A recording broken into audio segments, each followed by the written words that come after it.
Hi guys, আজি আহিছোঁ আমি বগেত আহিছোঁ আমি আজি পেণ্ডেল বনাবলৈ। পেণ্ডেলৰ এতিয়া বৰ্তমান আমাৰ ৰেষ্ট লৈছোঁ, অলপ কাম হৈ গ'ল, ওপৰৰ কাম মোটামুটি ক্লিয়াৰ হৈ গ'ল।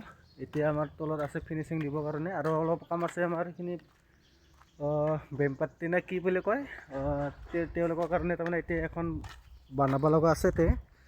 মানে বাঁহ নাই এতিয়া, অলপ বাঁহ তেনে কালি মানুহলৈকে আনিব নেকি বা। এতিয়া আমাৰ ওপৰৰ কাম পূৰা হৈ গ'ল।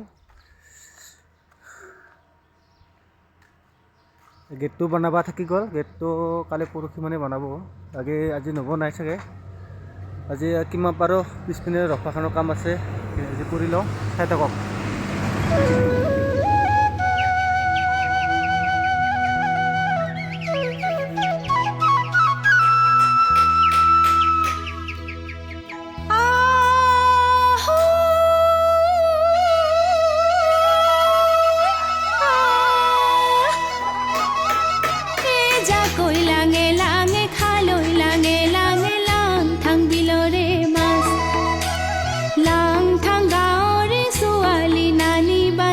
মাৰি নোখোৱাই ভাতে